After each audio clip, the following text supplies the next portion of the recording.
Good day, everyone, and welcome to the Leverage Infor LX support to its maximum value for your business. My name is Lisa Kasabian. I'm the Director of LX Development and Support for LX, and with me is Irma Zamot. Irma, do you want to introduce yourself? Sure. Hi, everyone. My name is Irma Zamot. I've been with this support organization since 1996. So I think I just aged myself a little bit there. So I'm really excited to be able to talk to some folks and let you know how you can utilize the support system a little bit better and let you know what we do here. So thank you. Thank you, Irma.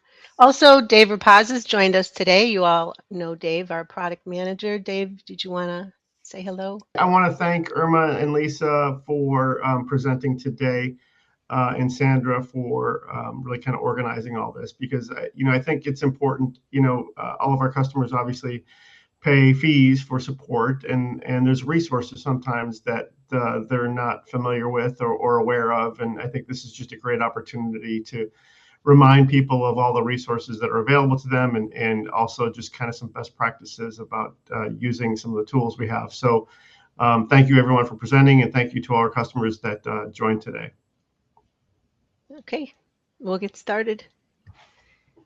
For our agenda today, we'll review the support plans and then talk about Infor Concierge, Documentation Central, the customer portal, review case management, review Infor customer portal enhancements, discuss how to maximize your support and what support covers.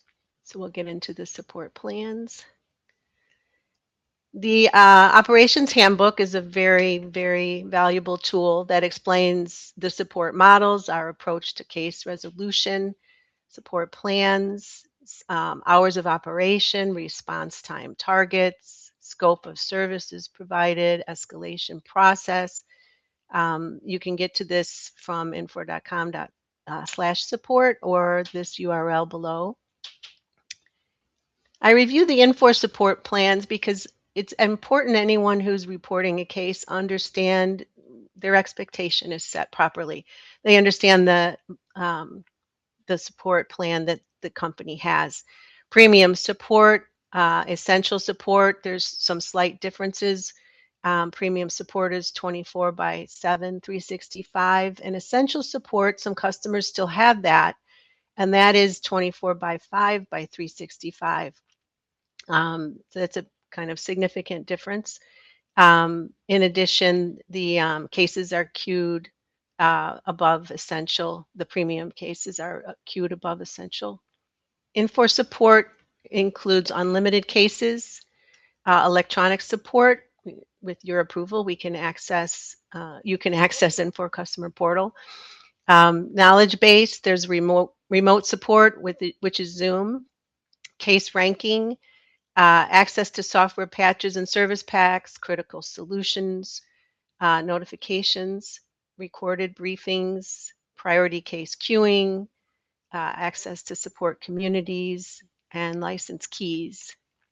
In addition to the premium plan, you might have the Customer Success Plus, which is an enhanced response model, or Care for Success plans, which, in addition to premium, provide faster response times, live case triage for P1 and P2 cases, guided journeys for life cycle events, access to Infor experts, automated recommendations, self-assessment best practices, priority queuing, 24-hour special event support, success manager and a support advocate for regular case review, personal success plan and guidance for release and adoption, release readiness and risk scans, and value engagements.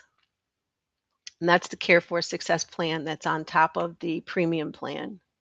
In addition, Care for offers managed services, um, business application support, lifecycle management. Okay, in the next section, we'll talk about Infor Concierge, Doc Central, and the customer portal. Infor Concierge is our one-stop hub for all things Infor. It was developed with customer input and provides you personalized access to key information such as education, Infor Campus, self-directed or instructor-led webinars, the enhancement request system, documents like the support operations handbook I showed you earlier, the SaaS delivery guide, and product roadmaps and policies.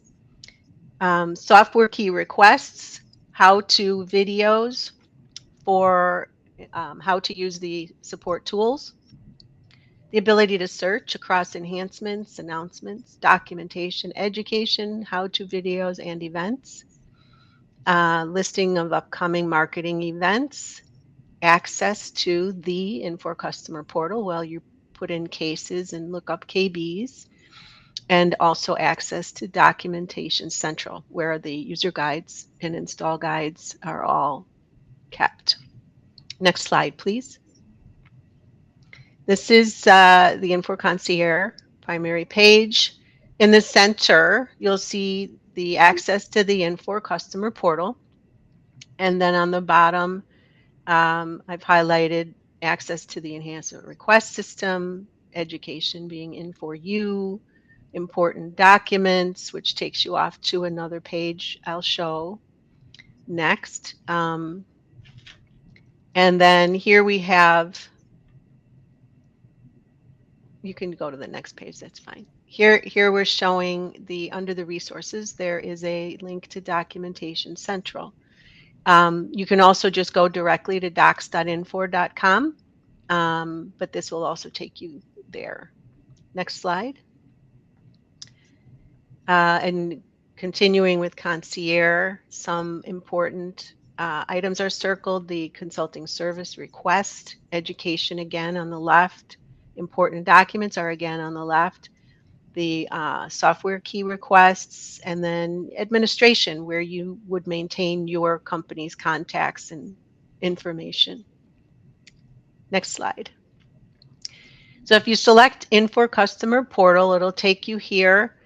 At the very top, the search feature, you can use this KB that I've referenced for tips on searching. The first step in any issue is to utilize this search to see if you can get an answer right away. There might be an existing KB out there, documentation, or information that would solve your issue, and you're going to be well on your way without a case. It's very useful to use the search. When you do have open cases, you'll have this widget on the left, My Open Cases, as well as cases awaiting my response. Very critical to monitor that so that we aren't waiting long and you're not getting your resolution. And then cases awaiting your acceptance. Then also on the bottom, my favorites. And my sample here, I have favorite of Infor product bulletin and announcements. This KB article is where LX publishes all of the updates to major enhancements, releases, changes in operating system support. This is I highly recommend you follow that KB, as well as others we'll show you later. Next slide. So this is a result from searching. The product line, ERPLX, will give you results filtered for ERPLX. ERPLX is within the ERP and finance knowledge base. This knowledge base also includes System I Common Components and XA, System 21. So you may want to filter on the knowledge base, ERP and finance, or a product, or even a version, to limit the results that you're getting. Next slide. Now this is Documentation Central. Again, docs.infor.com gets you directly there.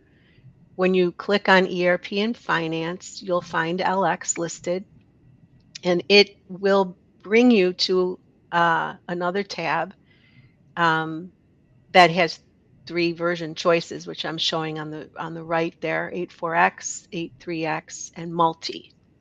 Next slide, please. This is an example of 84X, but the version you can change. And within each version, you have 3 title choices. The installation and technical reference doc list. That's where you'll find install guides and technical information, typically for administrators. The LX user and administrator documentation list. This is user guides, but also some configuration guides that might be available to users. And the integrations documentation list, which will have guides for example, CRM integration, EAM integration, etc. Under multi, you'll look there when the solution is crossing multiple versions. And so it would not be appropriate to put under 84X or 83X. It's under multi, but you'll find those guides there. Also, within each of the pages, 84X, 83X, or multi, and within the installation, user, or integration sections, at the very top of those pages are links to other product documents pages. So we link off to System Common Components. We link off to WebTop, just to make it easier for you to find that from the LX pages. Next slide. Here's a search for documentation. We looked up EGLI, and then we can filter again. And here we filtered on the product Infor LX, and we are brought to the result which shows the page that document is stored on. So you would go to the Infor LX user and administration doc list for multi. Next page. Case management. And I'm going to turn this over to Irma. Thank you, Irma. This is, I believe, is your template, what you view when you log into the Concierge system. We're going to go through creating the case. Be familiar with the information you can see here, but one thing I wanted to note is on the bottom left there, you have the toll-free number, the 877 number. I recommend everyone make a note of that number and actually test it out to make sure that something were to happen somewhere, sometime in the future, and you need to log a case or you need to get an update and you can't get to the internet for whatever reason. Test this out and go ahead and make a case. Call that number. It could be right now as something small, like, can you tell me what the latest fix for whatever it is? Okay, so just go ahead and just make a test case so that you know you have that option available to you. Okay, so right now we're just going to go ahead and talk about creating the case. So if you can go ahead and go to the next slide, please. Here are all the priorities that we have set up for you as a customer. And we just want you to be mindful of what they are. Sev 1, priority 1 are critical. No one can do anything in your production environment, okay? Because we want to make sure we get the resources available for you right then and there. The P2 service is impaired, but some people can work, some people cannot work. So to me, that would be a Sev 2. Then you have your, your priority 2. You have priority 3 and 4, things that are not immediate needed action, but you do need to get some information about something. You do have the option to upgrade or downgrade these priorities at your leisure, but we just want to let you be aware of what we consider priority 1 and 2 and 3 and 4. Next slide, please. Now, what you do have, which I think is super, is this new urgency. A reason why you would have this is, let's just say you're doing a test environment and that could be a priority 3, but you have a consultant that you're paying, $150 an hour for, and so you need an answer. So go ahead and set your urgency as a 1. That I think that is going to help us and you manage your cases a little bit better. You might want to just know what cases have been created for your production environment as a priority 1, and we could figure that out. But then you might want to know what cases have been open, test as an urgency priority 1. And then you might be able to figure out where you need to put your resources. So I just wanted to let you know that this urgency area is something brand new, that we highly recommend that you um, start using that when you need to get some assistance. If it's your test environment, but the urgency is required to be more focused, that is where you can go ahead and make notification for us. Okay, next slide, please. Here's some tips on cases. We do ask that you create a separate case for each issue. We do have different people that are specialized in different areas, and if you put everything in one case, it might get lost, right? Um, so it is best if you have a separate case for something in accounts payable, or something in com, or something in IDF, so we get the right people that are specialized in that area to help you with the case. We just talked about priority. Share any upcoming deadlines. Go live. I make it a habit of telling our customers, if you plan on doing something on the weekend, give us a heads up Wednesday, Thursday, at the latest, so that we let our manager know, we let our programmers know, we let our developers know, and we let the after hour support rep know as well, that if a call comes in, be aware that it's a go live, or it's something that might heed other resources to be available for you. Okay, users who provide more information to the case definitely will help get solutions faster. Um, we would like to know what is your environment release level, your client level, if they're a PTF level. Did you create um, sorry, Lisa just pinged me. Did you apply any fixes on your system? Give us step-by-step scenarios. Let me just answer Lisa real quick. I am presenting my section. All right, there you go. Oh, error messages, step by step. What is happening when you're doing this? What impact are you seeing with the people, your users? When did it happen? I have customers that are used to me asking for certain things, so they'll just go ahead and document the steps that they're doing. They will go, start from the beginning. I'm logging in, I'm going into this application, I'm taking this menu option, and here's the error message that I'm getting. And they know to go into more detail with the error messages. If it's on green screen, they'll do the F1 on the error so we can capture everything. I've had some customers that will send a recording of the issue, but they do it so fast, right? And they don't have any audio. So I'll have to sit there and say, hey, slow it down. Can you tell me again what you're doing? So when you go ahead and give us that information, be mindful as to what you would want if someone was giving you information. Start from the beginning, say, I'm doing this, I'm going over here. It affects me, but it doesn't affect Mary, or it affects Mary and it doesn't affect me.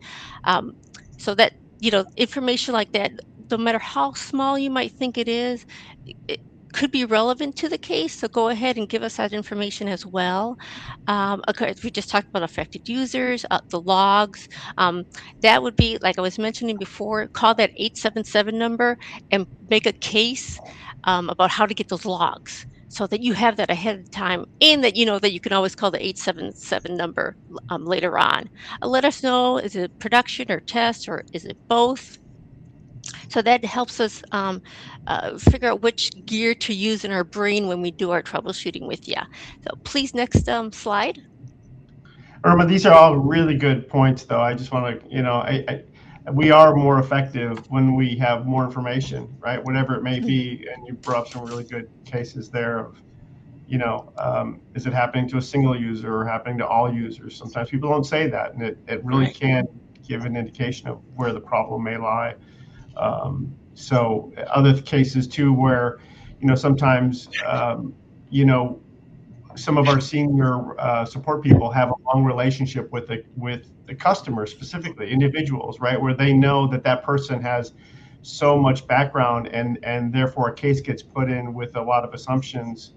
But then, it may get picked up by somebody newer in our organization that doesn't have that experience with that individual user, and they really don't know their baseline knowledge, right? And they may be thinking they're a beginner. They may think, or not know that they're an expert. So they they don't really know where to start sometimes. So the more information, the better. It's a key point. Thank you for making it. Yeah, absolutely. No detail is small, right? Because you might never know, or we'll get people say, "Well, I didn't think that would." I didn't think that would affect something, right? So even as small as it might be, it might affect the use of the software. So we're talking about a new feature as to include your business case, be ready in case support needs to review or debug your system. Um, true story. Had a customer put in a priority 1 on a Sunday. Um, Something about a report. And so we're like, we get on there and we call the customer and he's like, "Oh, no, I want to be the first one you guys call on Monday." So just be a little more mindful, right? Because when you put in that priority 1, we are on top of it. We need to most likely get on your system, get information. So be aware of that. Um, ensure your team is aware of any changes. Um, I have a story that, somebody called in on a Sunday, they can get into green screen, but couldn't get into the client. And I went through all the troubleshooting I normally did. Anybody change anything? No, I'm the only one here. I'm the only one here.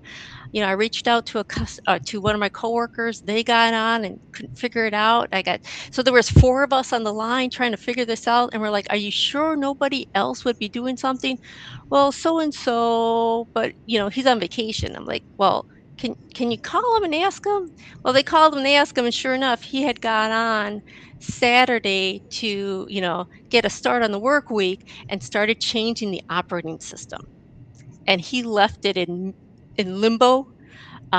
So the original caller didn't know that, right? So here we are troubleshooting the basic things, when if the other guy would have mentioned it, we could have figured things out a lot quicker. So, don't presume that nobody else is touching your system. So it's always good to have some type of communication log or something that'll say, "Hey, I plan on doing this over the weekend," just to be aware. Let us know of any changes. Again, there goes operating system changes, any PTFs applied, or even again the smallest detail. I had a customer that, again, everything was working fine. And I said, "Well, what changed? Did you put on fixes?" "No, we didn't put on any operating system fixes." Well, what did you do differently from Friday when it was working to Sunday when it's not? And they said, "Well, we IPL'd." Well, there you go. A lot of the IBMI fixes don't really get put into effect until you IPL, right? So we had to go into that direction as well. So just again, let us know of things that might have taken place, specifically in IPL, or an individual fix, so that we can try to help, troubleshoot in greater detail. Of course, any customization that would be taking place. Maybe you did customized stuff in your test environment and was working fine, and you went ahead and implemented in your live environment, and now things are going a little downhill, right? Let us know as well. Um, Again, you do have that escalate feature in cases. Um, And also, pay attention on your side when we're waiting for information from you. Go ahead and continue with the next slide, please. Just to let you know, this is the life cycle. The case comes in, we look at collect necessary information, we search our knowledge base. Can we reproduce? If we can't reproduce, what's our next steps? That we do some debugging. We might have to Zoom with you, collect logs. Then, of course, our goal is to, fix it for you, right? Or give you a workaround to get the business up and running again. Um, Case management, update the case, request for information. That I think that's pretty self-explanatory. Next screen, please. All right, here we go. Priority one, we want to get a hold of the case, get a hold of you within 30 minutes. And you see that the priority 2 and 3 are 2 business hours. Business hours. Then you have priority 4, 4 business hours during regular scheduled coverage. And then, of course, some people have their priority 5, some people don't. But just to let you know, this is what our response targets are to, you know, see the case, grab the case, and work on the case. Next slide, please.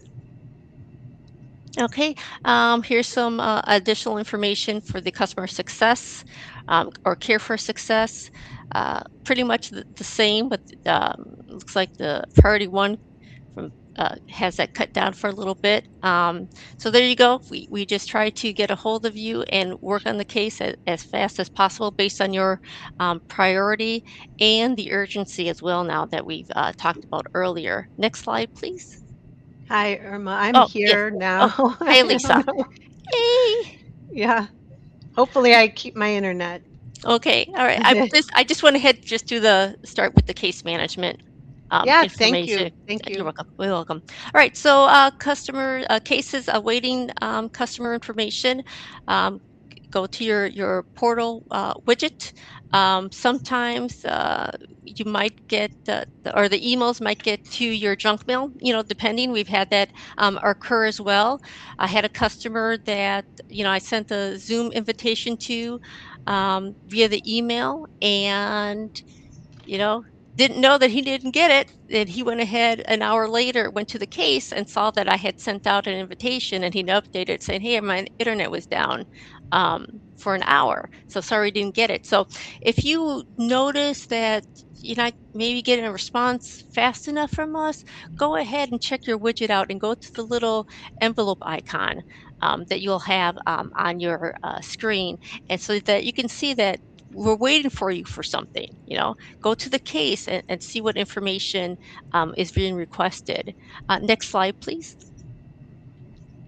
Here you go, awaiting my responses. Those are things that we are waiting for you on. Join the Zoom. We're waiting for your print screens or what have you.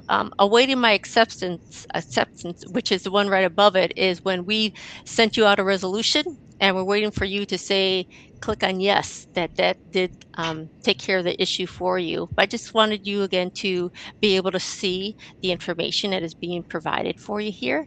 Next slide, please. All right, the support tab.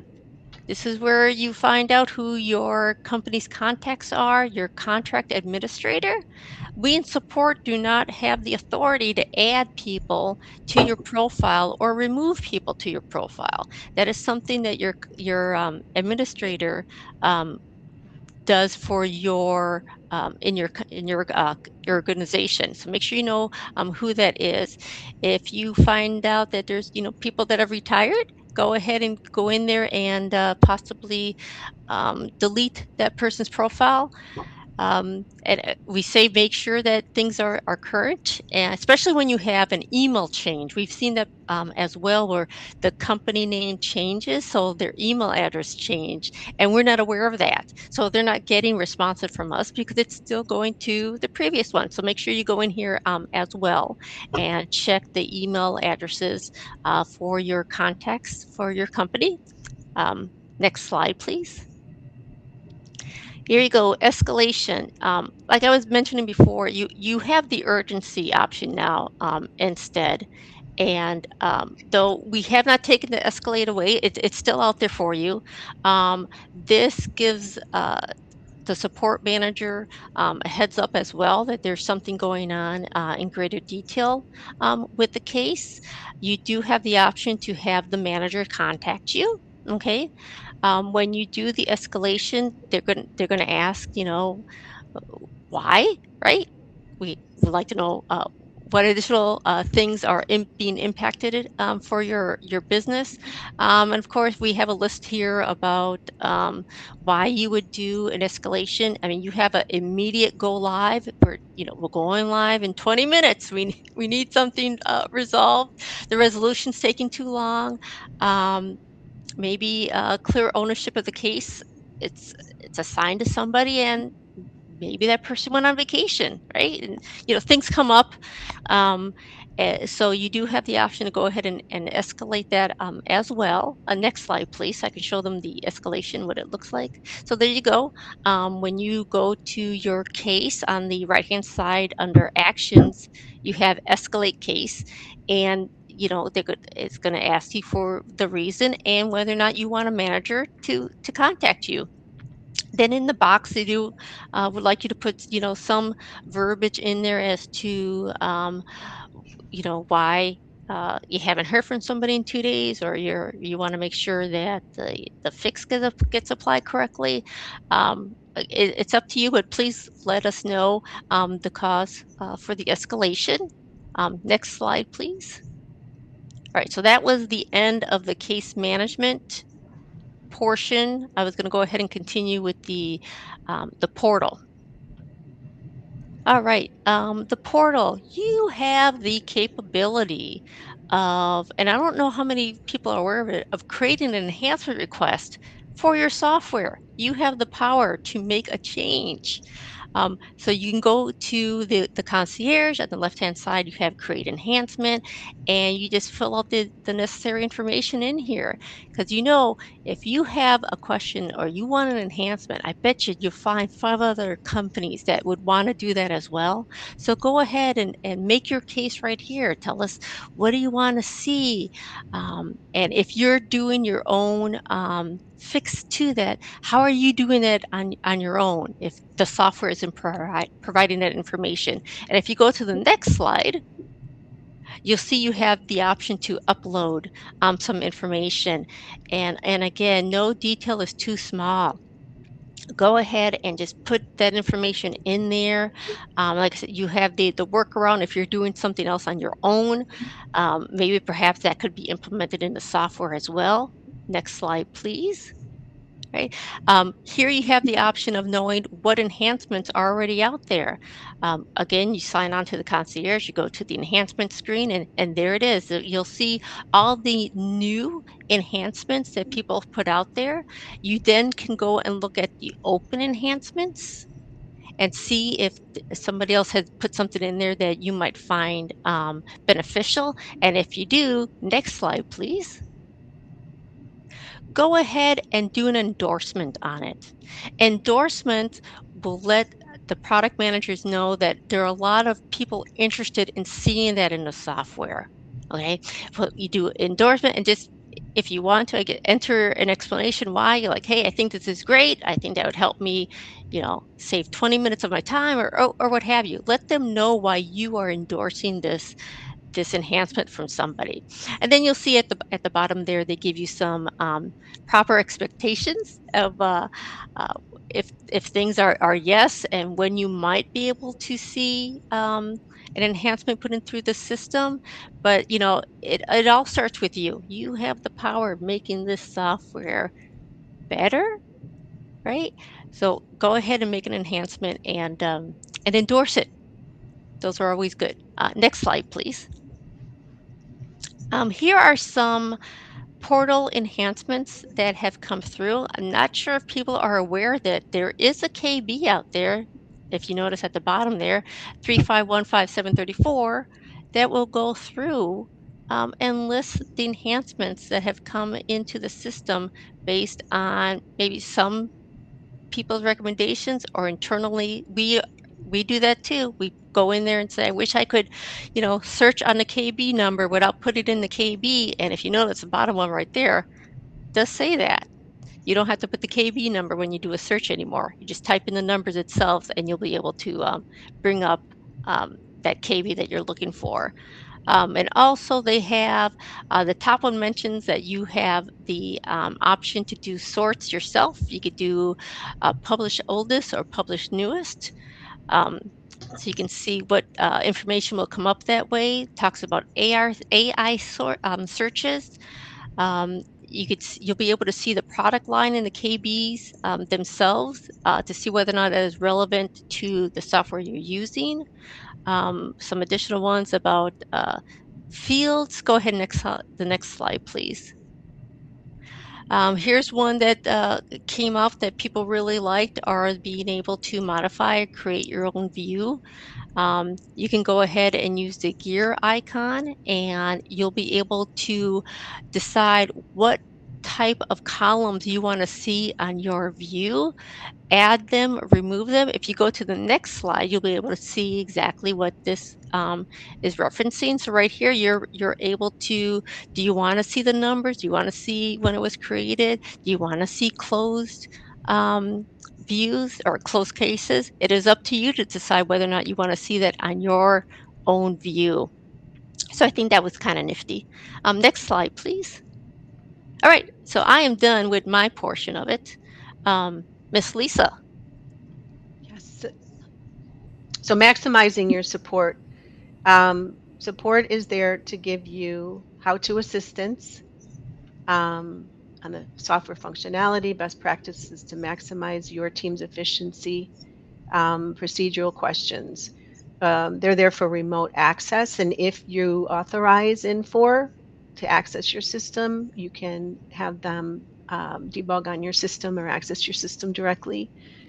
The support surveys are really important. We measure our performance based on these and monitor these everyone that comes in. So they let us know how we're doing, and they're a critical part of our SLAs.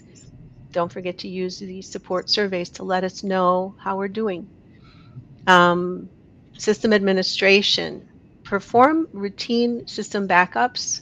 This might be obvious to most, but there have been instances where it may not have been done. And also do periodic restore testing to make sure that your system can be restored if necessary from some critical system error.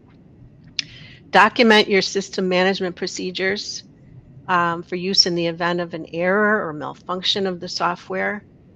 You'll want to go back and look at those documents. Perform periodic vulnerability scanning of systems in your environment to make sure that you aren't affected by a vulnerability. Make sure that you institute good change control and maintain clear documentation of your configurations. Track the changes to your operating system, your configurations, your database, your software.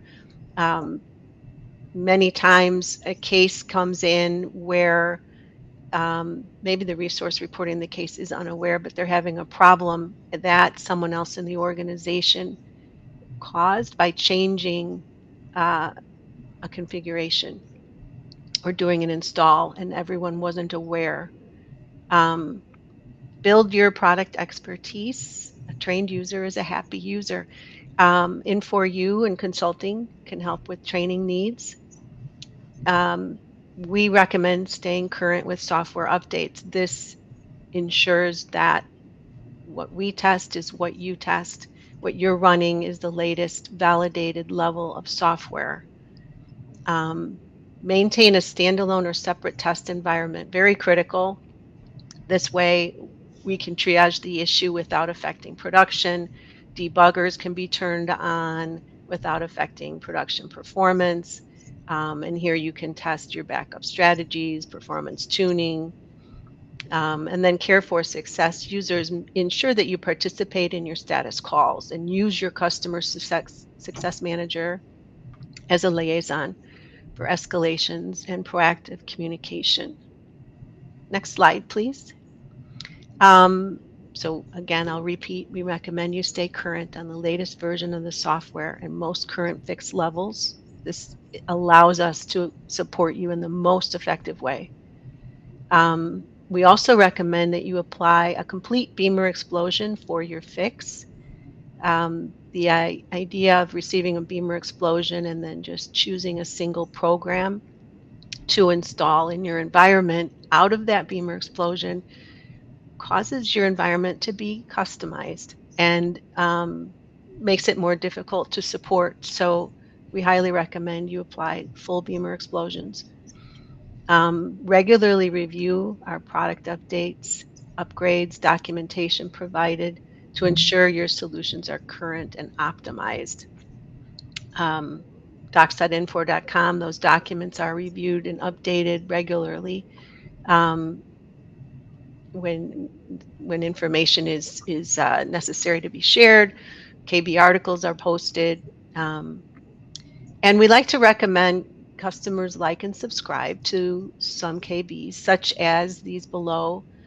And this list includes the LX Bulletins KB, which I mentioned earlier, is where we're announcing OS level support changes, releases, major enhancements. There's a slew of KBs on that bulletin. The lifecycle policy KB is very important. We're monitoring the lifecycle of your release. LX release notes. These are not only for release, they're post GA release notes that are updated regularly. So 842 is, and sometimes 835, are regularly being enhanced. And post GA release notes are being updated on this KB monthly, bi-monthly as enhancements are released. So staying current with the post GA release notes will allow you to be aware of enhancements that we've delivered. Similar, there's release notes for extension, connector, EGLI. There's for customers who are on the older BPIX versions, there's a KB out there that contains all beamer explosions for those sustained versions. In case you need a fix, you should be able to go to that KB and download the star all explosion and apply that without even opening a case. If you need a case, of course, open a case. There's IDF 8.4 and 8.3.5 patch KBs that list all the patches, and included is attachments for every fix that's included, whether client or server. We have similar for extension 3.0 patches, extension 2.3, and connector 2 and 3. There's a KB out there for MR management that gives you advice for installing and managing MRs on your system. The automation tool, the Beamer tools, is a tool that allows you to automate Beamer installs. That's out on a KB. There's a really good KB for analyzing your Beamer level. What Beamer level are you at? And then metadata synchronization. The WebTop 4.8 Master Solution KB for those current on 4.8, that's a very important KB. And then I mentioned the SIW and SIM PTF KBs. If you're using the IBMI tech stack, then you would want to follow those as well. Next slide, support coverage. So there are certain things that are beyond the scope of support. This is documented in the support handbook. The customization work, it's really important that you make support aware if there's customizations in the area that you're having a problem with. And we don't support the customization, but it helps us with triage. We'll try to recreate it in the core product. If that's not possible, there may be times where it can't be solved without someone looking at that customization, which would require either your team or services. Correcting data, redesigning business processes, migration projects, advising on legal or finance issues, configuration support, and in-depth training. We do light training. Now, the LX team historically does often, if possible, without extensive amount of efforts, go beyond the support scope and help you. Um, it might cause confusion if you think, well, they did that last time. But in reality, what we're trying to do is give you the best possible support we can, and we do sometimes go beyond what is considered support scope. So just be aware of that and be aware of what is really within the scope of support, so your expectations are set properly. Dave, I thought maybe you could instead just address the importance of the community on the ERS system and how you use that to change the direction or navigate the direction of LX. Okay. Yeah, I was going to comment a little bit on that while Irma was talking. She did a great job about talking about the value of the enhancement request system. And, really, we take it very seriously. I don't have the numbers in front of me, but we have delivered on a very high percentage of the enhancement requests that have been entered into the system. Granted, we haven't done all of them. Sometimes, for various reasons. But the more that we see endorsements from our customers on a particular enhancement, really kind of validates the fact that it's important to more than just that one individual. So, I encourage customers to put in an enhancement request if they have an idea. As Irma said, give us a business case, right? Because what you're really trying to do is make sure that others in the community agree with your request. And if they don't understand the request, or don't see the value in it, they won't endorse it. And the more endorsements we see, like I said, the more visibility it has with me, or the more, I shouldn't say visibility, they all have visibility with me, but the more, consideration we give it in terms of putting it on the roadmap. And this is our commitment, right? We want to deliver as much functionality in the release that's available to you today, right? So I know not all customers are on 8.4.2, but more and more are going there. And those customers that are on 8.4.2 are getting ongoing benefit by constant enhancements to the system that are coming in through the ERS system. And Lisa talked a little bit about that in what we call the post-release release notes, or post-GA release notes, which is really all the enhancements that came out after 8.4.2 was delivered. And we're going to continue to deliver those until we release 8.4.3. So it really does serve our customers effectively that are on the current release in terms of getting a new capability. And we do, like I say, take those enhancement requests very seriously, and we'll continue to focus on those. So Irma, great job on kind of summarizing that, but I just want to reiterate the importance of it, because we really do want our community to help drive the roadmap. Thank you. And I just want to highlight the LX user group is here for you, and I posted 2 links, one on Work Out Loud and one in LinkedIn, where you can try to rustle up that support for a request that you think is worthy. I know all of us don't log into the Infor site each day and look to see what's new, so joining those communities can help you get some more attention. And the communities also want to hear from you, so if you have any ideas about Empower 2026 sessions or webinar sessions, please speak up. We would love to hear your ideas. I just want to thank you, Lauren. I also want to thank you for going above and beyond by being our presenter. Lisa, Irma, Dave, thank you for joining the LX user group and for doing this presentation. We appreciate you. Yeah, thank you, Sandra and Lauren. Absolutely. Thank you. Thank you. Thank you.